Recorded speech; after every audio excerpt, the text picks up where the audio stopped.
Tanking is not easy in the NFL. The front office can make moves to weaken the roster. We've seen that before. But the guys on the field are going to play, and they're going to play hard. As bad as the Jets are, there's still effort out there. And the loss to the Broncos on Thursday night drops them to 0-4. So congratulations, you're officially in the mix for the number one overall pick.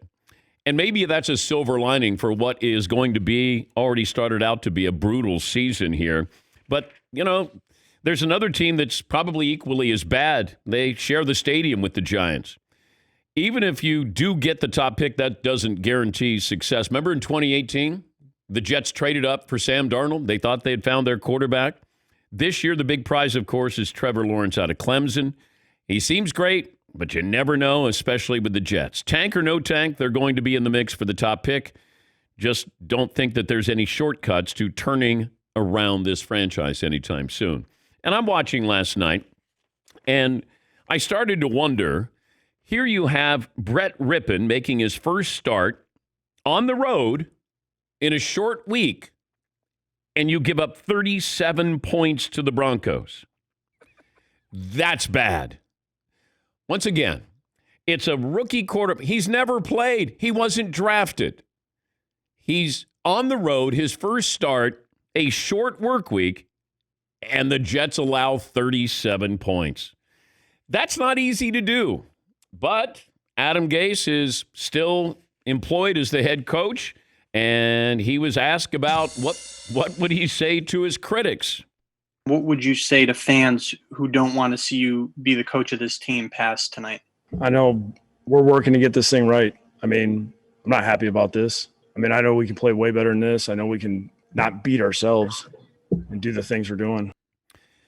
And remember when I was talking about the scenario I thought would play out this year with the Jets is after a couple of weeks, Adam Gase would get fired. Then Greg Williams, the defensive coordinator, takes over the rest of the year on an interim basis. I don't know if Greg Williams would distinguish himself this season to get that opportunity. Once again, you head up a defense that gave up 37 points to a rookie quarterback, undrafted, on the road, short work week. That's why they're not going to fire Adam Gase. Here is Adam Gase about his defense. We had multiple chances to get off the field. We hurt ourselves. I mean, the penalties were just they're brutal. I mean, it's just made him punt one time. We couldn't do the right stuff. I mean, when we did hit them, we're hitting them too late, and we're getting personal fouls, and just ridiculous. Yeah, there was some cheap shots there last night, certainly at the very end on Rippon, and I'm sure the NFL will take a closer look at that. And as a result, the Broncos head coach, Vic Fangio, was asked why he didn't shake hands at the end of the game with Adam Gase. This is what the Broncos coach had to say.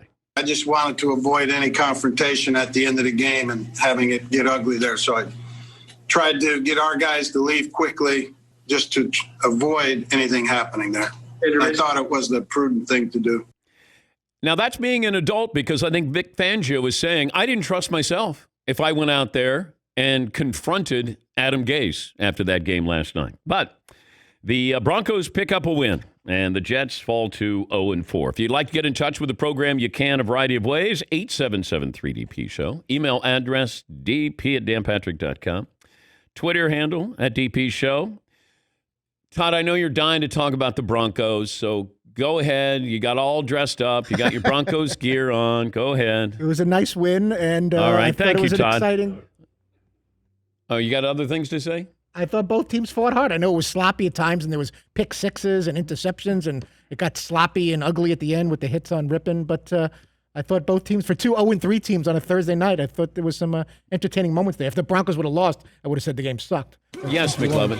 Shouldn't he be upset that they won when you look at it big picture? Well, are they going to be as bad as the Jets?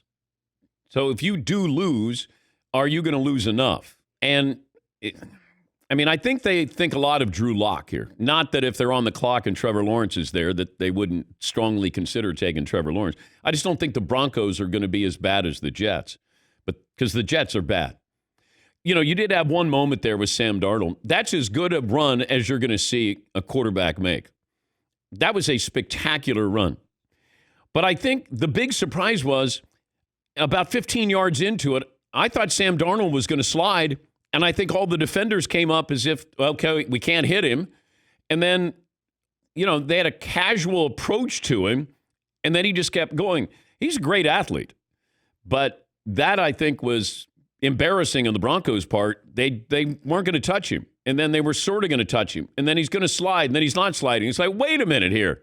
And then 46 yards later, and that was the highlight. That was it for the Jets. And then you had him get hurt. They had the first-round pick, Mekhi Becton. He's already got an injured shoulder. He dresses for the game in an emergency situation. He's holding his shoulder on the bench, and he's dressed. And I'm going, if this guy is your left tackle for the next decade, get him out of his damn uniform. Why are you... Oh, man. Joe Thomas from the NFL Network was live tweeting a former offensive tackle. He's like, this is really dangerous. A shoulder issue is no joke. Put someone else in. This guy's too valuable in this meaningless season to put out there for a couple plays. You're not winning anything. You want him to play. You want him to play when he's healthy. Yes, McLovin. You know who loved all of this? Clemson fans. As we mentioned yesterday, the Jets get number one. Trevor's back.